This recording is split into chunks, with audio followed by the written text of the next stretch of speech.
Hello tout le monde, je vous retrouve aujourd'hui pour une nouvelle vidéo qui sera un nouveau vlog. Donc j'ouvre un vlog qui durera je ne sais pas combien de temps, vu que voilà, ça dépend si j'ai vraiment des choses à vous raconter. Si j'ai rien à vous raconter en une semaine, voilà, je prolongerai. On verra le temps qu'il prend et je l'arrêterai quand j'aurai plus de choses intéressantes à vous raconter au niveau des lectures en tout cas.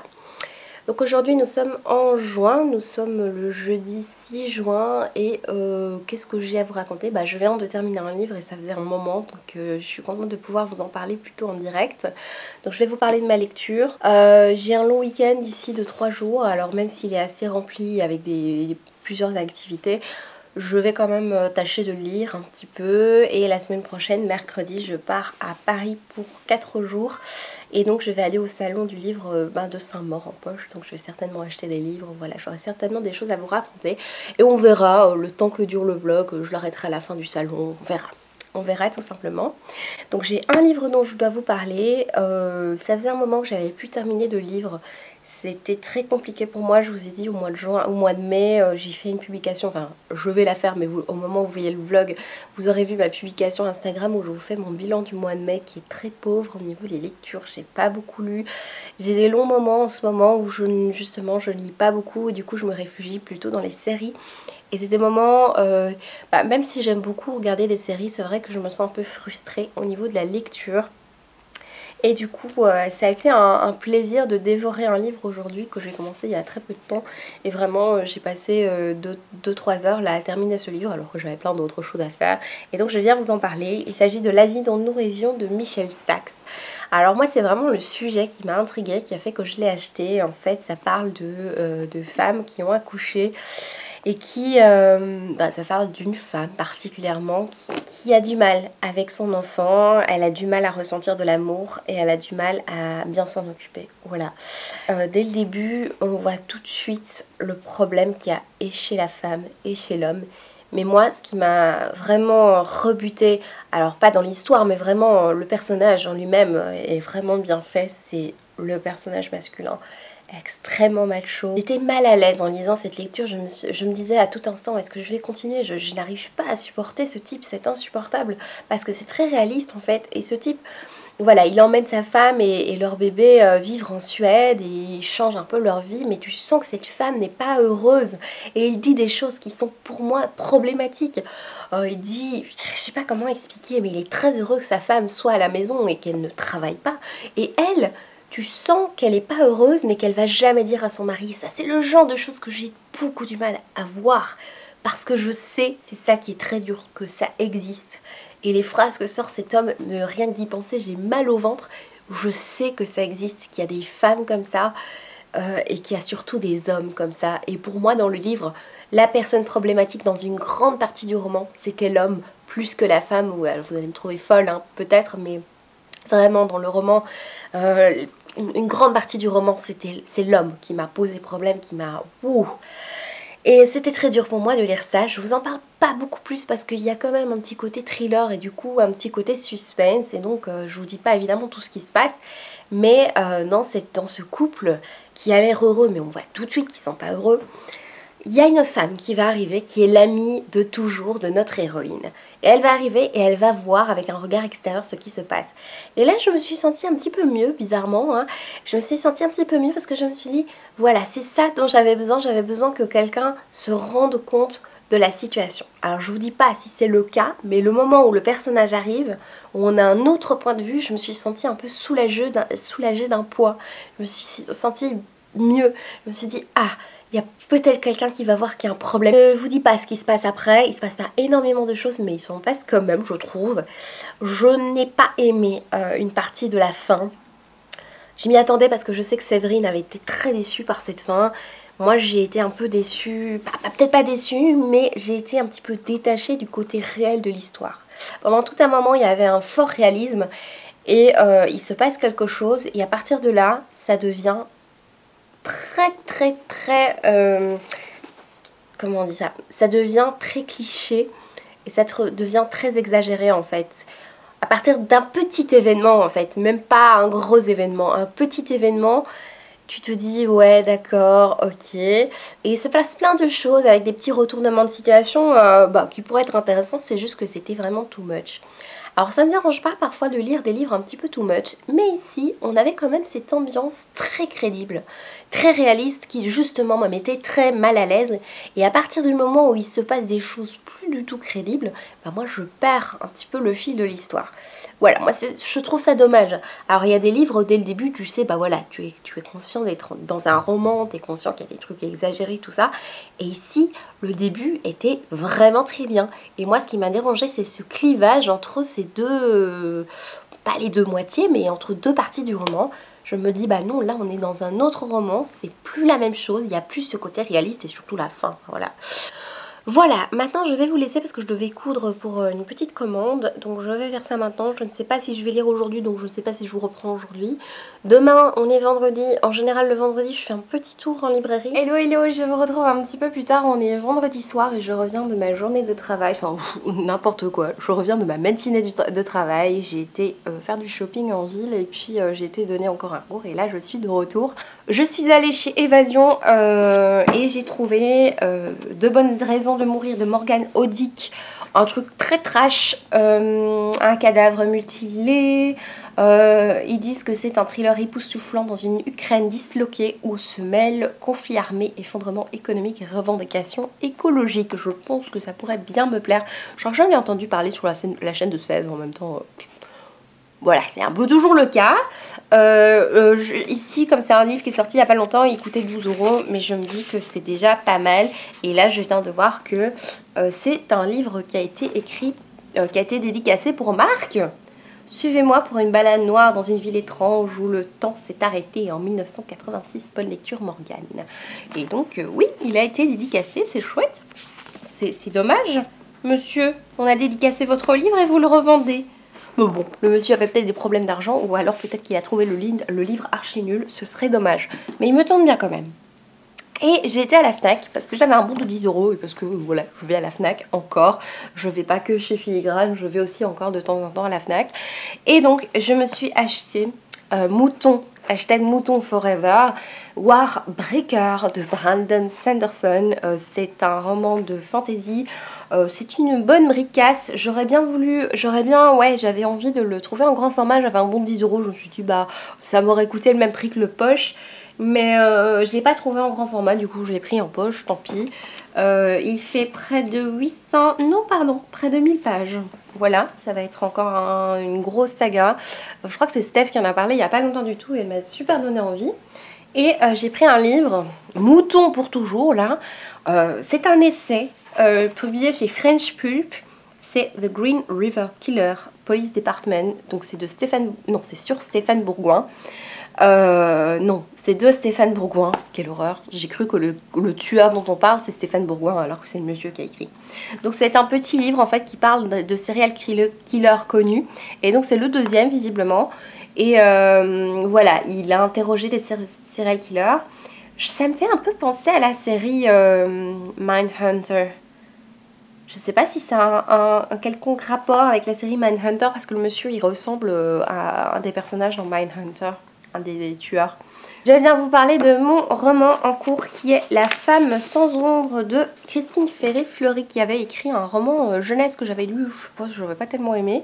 Mais ici, c'est chez De Noël et c'est du thriller. Et pour le moment, j'aime beaucoup parce qu'on est confronté à une chef d'orchestre. En tout cas, pour le moment, on dirait qu'elle est mélomane. On parle beaucoup de musique, donc ça me plaît bien. Et cette bonne femme, en plus d'être mélomane, et donc je pense chef d'orchestre, on n'en parle pas vraiment encore. Je crois qu'elle est tueuse à gages. Et donc elle va devoir tuer une musicienne, une chef d'orchestre. Et ça a l'air pas mal. Et franchement, pour le moment, j'aime beaucoup.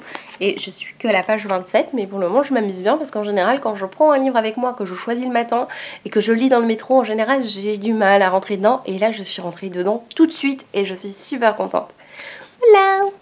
Hello, je vous reprends un petit peu plus tard, on est dimanche soir, je vais un tout petit peu vous parler de une lecture que je viens de terminer et une réception livresque. Donc la petite réception livresque, c'est que j'ai reçu Céterelle al supprime de Bertrand Puard, qui est donc la nouvelle sortie. Ils ont fait une chouette com autour de la sortie de ce livre. Je sais qu'il y a des gens qui ont participé à la rédaction du livre, un empire technologique plus puissant que Google qui contrôle le monde entier.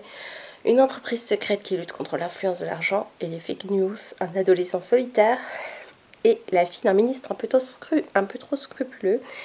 Que ça a l'air assez sympa et assez inédit au niveau du format.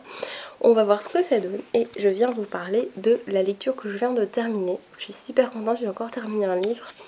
Donc j'ai terminé La femme sans ombre de Christine Ferré-Fleury.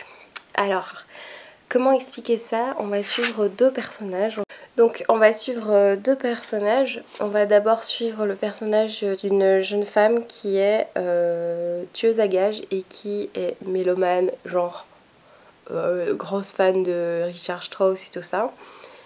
Et on va suivre une chef d'orchestre. Et on sait déjà dans le résumé que un jour, la tueuse à gages va devoir tuer la chef d'orchestre, sauf que elle aime beaucoup cette chef d'orchestre. Alors, c'est un thriller un peu psychologique, on retourne un peu dans le passé des deux personnages. On sait qu'il y a des choses qui se sont passées dans le passé. Et voilà, il y a une petite tension parce qu'on se demande un petit peu qu'est-ce qu'elle va la tuer, comment ça va se passer. Au niveau de la tueuse à gages, j'ai bien aimé ce point de vue là parce qu'on voit sa vie de tous les jours. Elle est restauratrice de jour et la nuit elle est tueuse à gages. Et on voit sa vie qui est assez passionnante, j'aime beaucoup. La vie de Hope, la chef d'orchestre, est pas mal aussi. On s'attarde en fait pas tellement sur son passé, mais on veut en savoir plus parce qu'il y a des intrigues. On sent qu'elle a des souvenirs et on se demande ce que c'est exactement. Alors, moi c'est un livre que j'ai beaucoup aimé pour la première partie et je ne sais pas à partir de quand j'ai commencé à moins apprécier. En fait, le style est très agréable. C'est pas un style franc dans le sens où c'est pas des descriptions factuelles, c'est pas une narration factuelle. Souvent dans les thrillers, on a les faits et pas beaucoup de poésie, on va dire. Et ici, je vais pas dire qu'il y a de la poésie, mais il y a quand même une recherche stylistique qui fait que ce n'est pas toujours... On doit parfois relire pour comprendre exactement ce qui se passe. J'ai beaucoup aimé le fait qu'on aborde énormément le côté musical. Je vous préviens, c'est quand même assez présent. Donc les deux héroïnes sont très fortement baignées dans la musique. Et peut-être que ça ne plaira pas à tout le monde. Je dois dire que même moi, qui suis baignée là-dedans tout le temps, à par moments je me disais, tiens, je trouve qu'elle en parle peut-être un petit peu trop. Ça m'a pas dérangé en soi, mais je me suis dit que pour un lecteur lambda, dans le sens un lecteur qui n'est pas du tout dans le monde de la musique, peut-être qu'il va être dérangé par ce côté-là, parce que c'est pas essentiel en fait dans l'histoire. Alors oui, ça rajoute quelque chose d'assez original, mais il y a des passages où tu te dis mais est-ce que c'était forcément nécessaire de toujours comparer tout à des opéras ou à des œuvres de Richard Strauss, parce qu'on sait que l'héroïne est très très fan de Richard Strauss. Et on a voilà, dès le début, la musique est fortement présente. Alors j'ai quand même été voir un petit peu la vie de Christine Ferré-Fleury et j'ai vu qu'elle avait elle avait étudié en fait... Alors, est-ce qu'elle a fait un doctorat? Je ne sais plus, mais en tout cas, elle a travaillé autour des œuvres... est-ce que c'est les opéras? Ou en tout cas, elle a travaillé sur un thème musical, peut-être les livrets d'opéra, je ne sais plus exactement ce que c'était. Mais en tout cas, elle a fait des recherches à ce sujet pour son métier. Et ça se sent en fait dans l'histoire. Je me suis demandé à quel point elle était musicienne en fait. C'est juste une petite curiosité tout simplement. Moi j'ai été un peu perdue par la deuxième partie parce que je trouve qu'on n'a pas des réponses. Oui, on a des réponses à nos questions, mais il y a des questions pour lesquelles on n'a aucune réponse. Des choses qui sont lancées dans le livre et je pensais qu'on aurait vraiment une réponse, une révélation sur par exemple l'importance du compositeur Strauss dans la vie de l'héroïne. On laissait sous-entendre qu'on allait avoir une explication, enfin c'est ce que j'ai ressenti, qu'on allait avoir une explication pour comprendre pourquoi elle aimait tant Strauss, une explication vraiment, voilà, avec une révélation en fait, et en fait non, pas du tout. On comprend pourquoi elle aime bien, par rapport à sa vie, etc. Mais je pensais qu'on aurait vraiment une grande explication et pas du tout. Bon, c'est pas très grave, hein. Là c'était vraiment ma petite curiosité de musicienne, je me demandais oh on aurait peut-être une explication. Dans le passé d'un personnage, je pensais qu'on aurait un petit peu plus, on aurait approfondi un petit peu plus et je trouvais que c'était pas le cas. Étant donné qu'on se base que sur 2 personnages, qu'il y a très peu de personnages secondaires, en fait il y en a presque pas, j'ai trouvé que la deuxième partie m'a un peu perdue au niveau de la psychologie des personnages. J'étais bien dedans dans la première partie et puis jusqu'à la fin j'étais un petit peu déçue par un côté un petit peu trop extravagant peut-être de la dernière partie, un peu trop film en fait de la dernière partie, alors que c'est vrai qu'on a quand même quelqu'un qui est tueuse à gages, donc c'est comme dans un film, hein, où je ne fréquente pas des tueuses à gages dans la vie de tous les jours, donc pour moi ça sonnait déjà comme un film, mais il y avait quand même ce côté psychologique qui était très sympa. Alors moi ce que j'ai beaucoup aimé aussi, c'est que c'est écrit en tu, donc quand on suit la tueuse à gages, on écrit ça en tu, et j'ai trouvé ça très original. Donc il y a vraiment beaucoup de choses qui m'ont plu, et je me rends compte que c'est une chose assez récurrente chez De Noël au niveau des thrillers, c'est que les thrillers sont quand même assez originaux, ont vraiment quelque chose de très intéressant.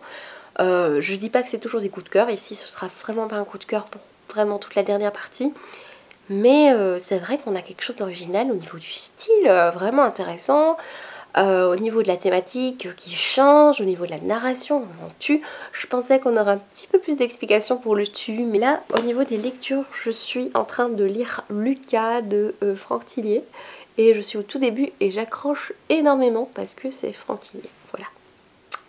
Voilà, je vous retrouverai, à mon avis pas demain parce que je vais prêter ma caméra à une amie qui en a besoin. Et donc à mon avis elle va me la rendre mardi, je croise les doigts parce que j'en ai besoin pour aller à Paris, pour filmer, vlogger un peu à Paris. Et donc voilà, je vais essayer de vous parler de mes lectures plutôt mardi. Du coup j'espère que je vais pas trop lire demain parce que sinon je serais un petit peu perdue de pas vous parler de mes livres en direct. Hello hello, je vous retrouve, on est toujours lundi, je sais pas si je vous ai déjà pris aujourd'hui parce que j'ai prêté ma caméra en fait, donc je ne sais plus si j'ai filmé sur ce GSM, enfin bref, on s'en fiche un peu.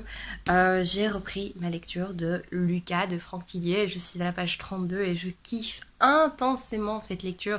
Alors je ne suis qu'à la page 32 hein, mais je sais pas comment expliquer, j'en ai parlé sur Instagram et j'ai dit sur Instagram que c'était l'impression de rentrer chez moi après un long voyage, d'être de nouveau en terrain inconnu. Et c'est tellement bon. Enfin, je suis tellement heureuse. Alors, je vous dis, la première scène, enfin, le premier petit chapitre, je trouve trop chouette, assez innovant. En plus, juste après, on a la découverte du premier cadavre. Comment vous dire que... Je sais pas, pourtant c'est glauque hein, ce que je suis en train de dire, mais la première scène de crime... Ah, c'est bon, je suis chez moi. Et c'est horrible, hein. C'est quand même une scène de crime, voilà. C'est là que je me dis, j'ai quand même raté ma vocation. J'aurais vraiment dû faire inspecteur de police. En plus, il y a un commissaire de police dans ma famille. Donc voilà, j'aurais dû faire ce métier-là, mais bon, voilà. Je sais pas, non. Peut-être qu'on devrait pas kiffer trouver des cadavres. Peut-être que ça ne me conviendrait pas. Mais qui sait, je me dis, je pourrais encore faire 5 ans d'études. Je me dis, après tout, 8 ans d'études pour rien, peut-être que 5 ans d'études encore, oui, pourquoi pas, voilà. En tout cas, oui, je kiffe, c'est bonheur, retrouver les personnages. Alors c'est là que je vais vous dire, c'est pour ça que je vous en parle, je ne sais pas si je pourrais avoir une sincère objectivité en lisant les livres de Franck Tillier, parce que ce sont des personnages que je connais, que j'ai déjà beaucoup vus, que j'adore. Et même si je trouve en effet qu'il aurait dû arrêter beaucoup plus tôt, en fait il aurait dû arrêter à Pandémia, même si j'ai pas lu Charcot, je trouve que Pandémia c'était limite d'encore retrouver ces personnages. Je trouvais que bon voilà, ils ont déjà vécu blindé de trucs, c'est un peu too much, je sais pas ce qu'ils ont vécu dans Charcot, je ne sais pas ce qu'ils vont vivre ici, mais ça fait un peu too much tout ce qu'ils vivent, mais bon voilà, ce sont les personnages que j'aime, et vraiment c'est vraiment l'impression de rentrer chez moi quoi, c'est trop, c'est le kiff. Hello hello, je vous retrouve, on est vendredi midi, enfin non, en fait il est 15h, mais c'est pas grave. Je vous reviens, là je suis à Paris en fait, dans l'appartement d'une cousine en fait, chez qui je vais quand je vais à Paris. Ce matin j'ai terminé une lecture puisque j'ai lu la fin de Lucas de Franck Tillier. Alors j'ai beaucoup aimé cette lecture, on va retrouver toujours Franck Charcot et Lucienne Bell sur une même enquête. On a évidemment le personnage de Nicolas qui est un personnage récurrent également qui est aussi dans l'enquête. On a 2 personnages féminins nouveaux. On a une enquête, alors à quel propos on va retrouver un cadavre dans un fossé, le visage complètement à l'acide, je pense, défiguré à l'acide. Et on va découvrir aussi à l'entrée du commissariat, il y a un homme qui donne une lettre à Nicolas qui travaille dans le bureau de police. Et au moment où il donne la lettre, le mec il meurt. Donc on va suivre les enquêtes parallèles. Alors, à nouveau, j'ai trouvé que Franck Tillier faisait quand même des enquêtes très complètes. On suit vraiment tout le parcours de l'enquête et c'est vraiment passionnant parce que on en sait beaucoup. Je trouve qu'il est très complet au niveau de son enquête. Je trouve aussi qu'il est très complet au niveau des explications, tout ce qui est un peu scientifique qu'il y a dans le livre. Évidemment, l'auteur était un scientifique. Je ne sais pas ce qu'il faisait comme métier ou ce qu'il fait comme métier, mais je sais qu'il est scientifique, voilà. C'est son truc et dans chaque Franck Tillier, tu as un sujet assez différent. Ici, le sujet est plus d'actualité que j'ai bien aimé. Il s'empare de l'actualité pour en faire un thriller et j'ai trouvé ça très habile. Alors, ce sera pas non plus un coup de cœur, mais c'est une lecture que j'ai adorée. Enfin voilà, sur Livre Addict, j'ai mis 17 sur 20 parce que c'est Franck Tillier, parce que j'ai beaucoup aimé, parce que c'est très complet, parce que c'est chouette. T'as de l'émotion, voilà, t'aimes bien les personnages. C'est vrai que ce qui se passe avec les personnages est un petit peu prévisible et tout ça, mais moi ça m'a pas vraiment dérangée parce que j'étais dedans, j'étais contente. Moi, il y a un tout petit truc quand même, c'est que je trouve que c'est un rien longuet.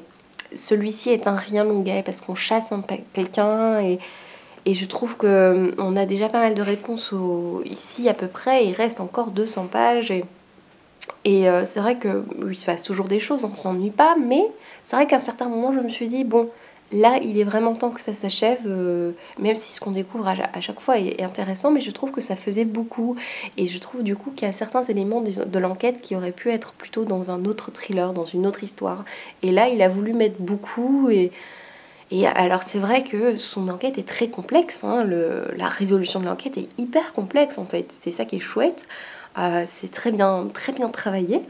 C'est juste que ça me semblait un petit peu longuet, un petit peu tiré en longueur, même si c'est toujours très habile. Voilà, je sais pas comment faire ressentir ce côté-là. Je me suis dit, bon bah voilà, surtout qu'à un moment, il se passe quelque chose, il y a 2 personnages qui vont quelque part dans le livre, et c'est vraiment une scène que j'ai déjà vue, je pense 2 fois dans les Franck Tillier. En soi, la première fois que j'avais découvert ces scènes, je trouve ça trop chouette. Je trouve ça chouette toujours, une sorte d'infiltration, je vous laisse découvrir quoi. Mais on a déjà vu un petit peu le même style de choses, même si le sujet, il y a des choses un peu intéressantes. La folie humaine est parfois assez intéressante, intrigante.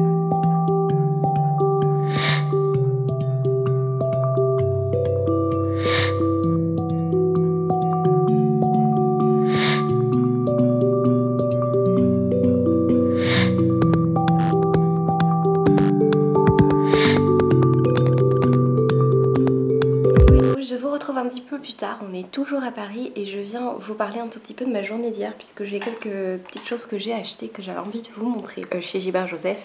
J'ai fait vraiment attention, franchement, j'ai acheté 3 livres pour moi, des livres de poche, et j'ai acheté 4 livres pour un swap. Donc c'est vrai que je suis ressortie avec 7 livres, hein, on est d'accord, mais c'était pour un swap, donc je suis toute excusée. Et c'est magnifique, Gilbert Joseph, j'ai pris celui du boulevard Saint-Michel qui est le plus grand, je pense qu'il fait 5000 mètres de superficie, voilà, il y a plusieurs étages, il y a énormément de livres. En fait, il y a tellement de livres que je suis perdue, moi. Je sais plus ce qu'il y a dans ma wishlist. Du coup, je suis là dans ma wishlist, je dis, mais en fait, quoi qu'il y ait dans ta wishlist, ce sera là. Et c'est vrai, il y avait vraiment beaucoup de choses. En fait, je suis allée dans le magasin Avril parce qu'en fait, au niveau des cosmétiques, que vous le savez, je vous en ai déjà parlé, j'achète pas grand chose, j'ai pas besoin de grand chose, je suis dans zéro déchet, dans une démarche assez zéro déchet depuis plusieurs années. Du coup je liquide mes stocks et je n'achète plus certains types de produits, et là voilà, j'ai pris des choses dont j'avais un petit peu besoin. J'ai pris un gel d'aloe vera parce que ça fait longtemps que j'en ai plus eu et j'avais pas envie d'acheter celui d'Aromazone qui est de très mauvaise qualité. Alors je suis passée devant Aromazone pour prendre des produits et il y avait tellement de monde que j'ai abandonné. Je me suis dit une autre fois, tant pis. Donc j'ai pris donc le gel d'aloe vera de chez Adril. Je crois qu'il y a un petit conservateur dedans, j'imagine que c'est un conservateur naturel. C'est une petite marque certifiée Écossaire. Beaucoup de leurs produits sont véganes. Le jus de l'aloe vera est vegan forcément. Ici, je l'utilise en fait dans pas mal de choses quand je fais des masques pour cheveux. Ça fait longtemps que j'ai plus pris soin de mes cheveux, tout ça, mais quand j'en fais moi-même, quand je fais une crème visage aussi, j'utilise pas mal d'aloe vera. J'utilise l'aloe vera quand quand j'ai des coups de soleil. J'utilise aussi pour cicatriser certaines petites choses. Dans un petit gel aussi pour mes piqûres. Quoi d'autre? Justement le truc, oui, pour justement comme je viens de couper mes cheveux et que j'aime bien qu'ils soient bien coiffés, ben, je vais l'utiliser pour que ma raie part pas en cacahuète par exemple, que cette mèche ne parte pas, ben, le gel d'aloe vera peut servir de soin fixant aussi.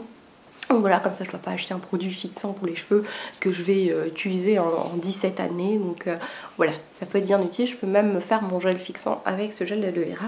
Voilà.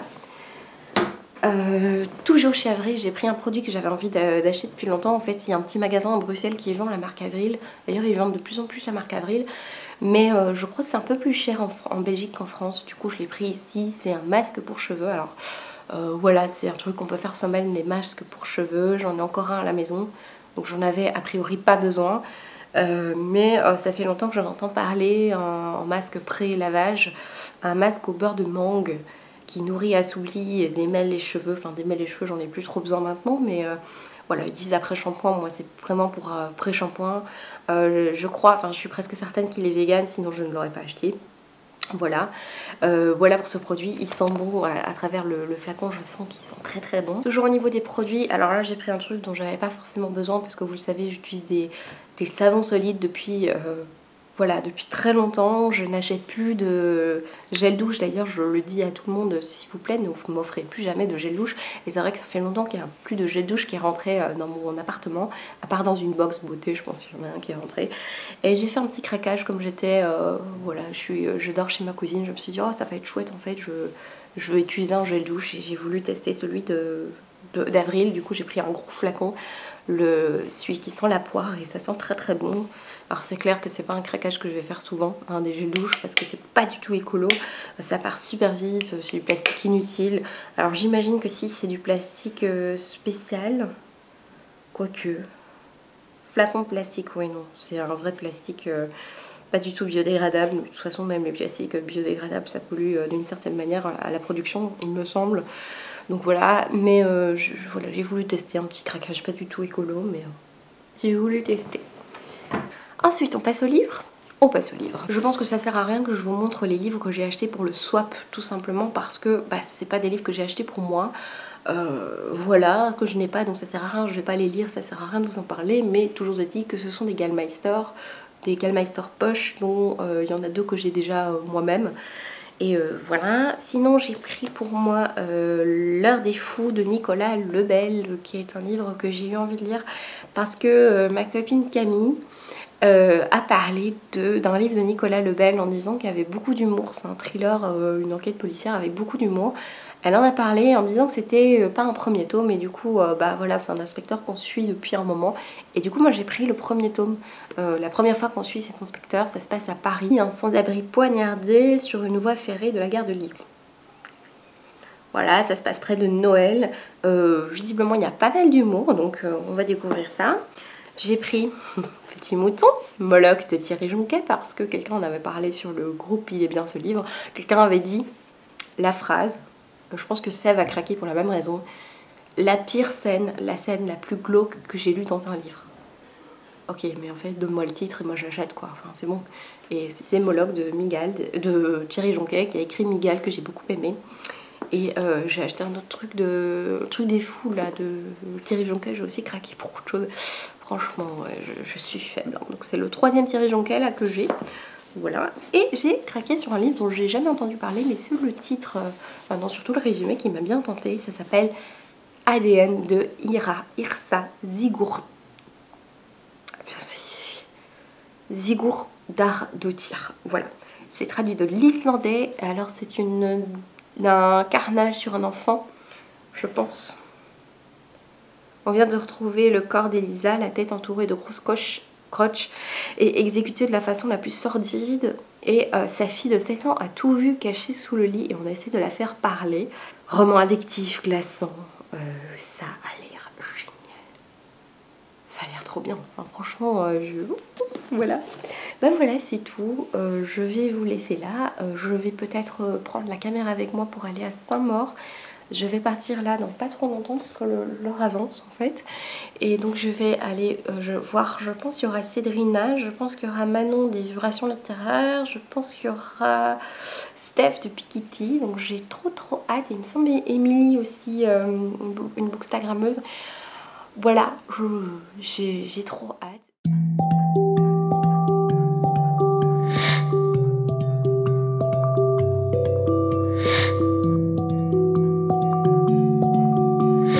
Bon bah voilà, on n'a pas acheté de livres, mais on a rencontré des amis. On a été voir Frédéric. Si vous êtes d'accord, bon maintenant c'est trop tard. On fait payer nous. Hello hello, je vous retrouve pour vous clôturer un petit peu ce vlog vu que nous sommes mardi 18 juin, le jour de l'appel du 18 juin. Oui, donc nous sommes mardi 18 juin et donc je suis bien rentrée de Paris et donc j'avais envie d'un tout petit peu vous parler pour clôturer ce vlog et notamment vous faire un mini book haul pour vous montrer un petit peu les nouveautés qui sont arrivées et que j'ai acheté également. Je ne sais plus exactement quand je vous ai laissé mais je suis bien rentrée du salon de Saint-Maur-en-Poche. Ça s'est super bien passé, j'ai vraiment adoré, j'ai revu Steph de Pikiti.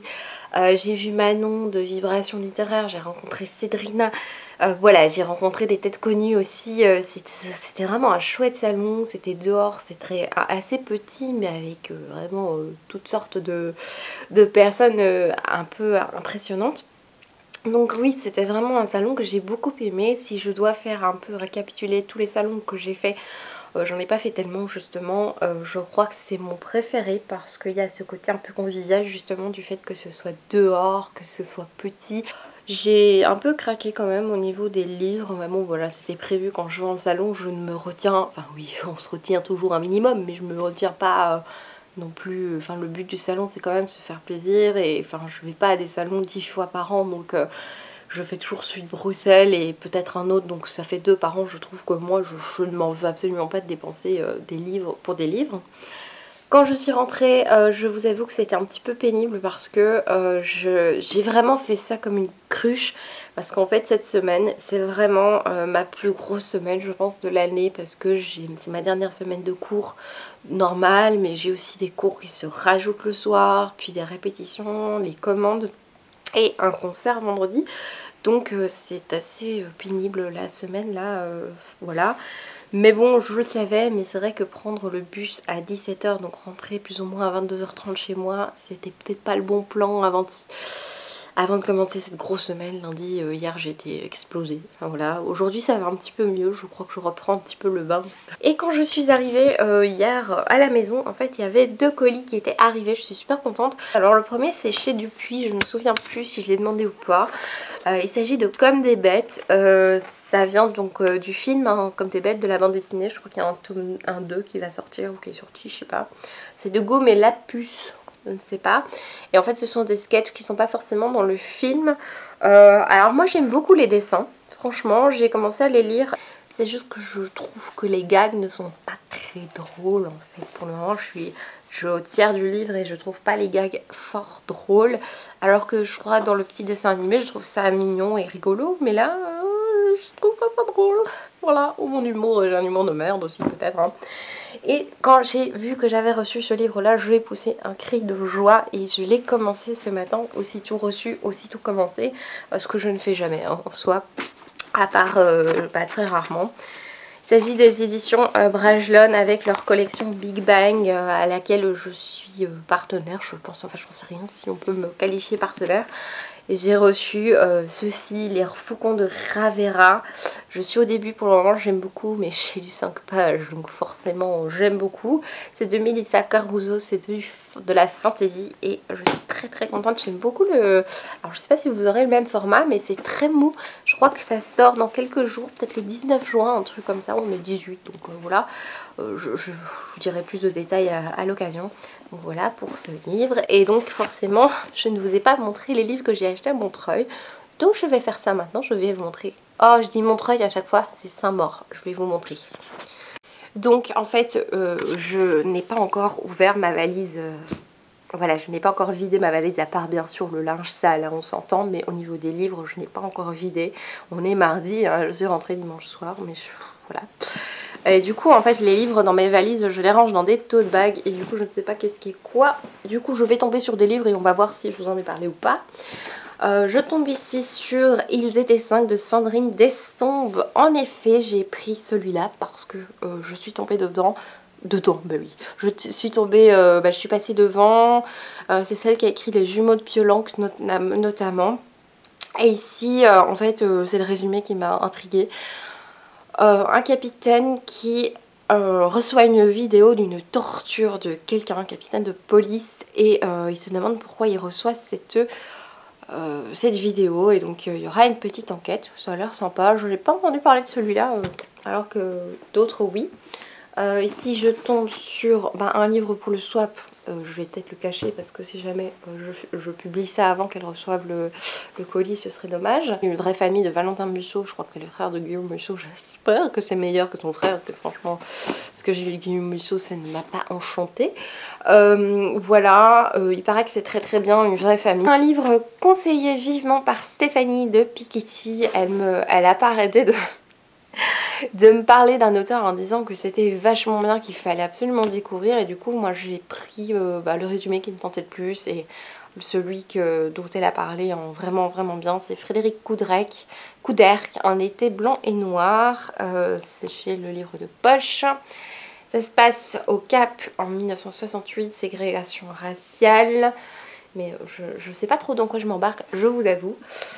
Alors je suis passée devant le stand de Monsieur Sandrone d'Adieri où je suis allée, et j'ai acheté Tutura le père, mais vraiment parce que Séverine m'en avait parlé, et le résumé en fait me tente bien. Ça se passe près de Rome. Un homme qui tente d'arrêter une voiture, un fils de 8 ans disparu, le corps de sa femme décapité en fond de nucléaire. Oh, ça me tente bien.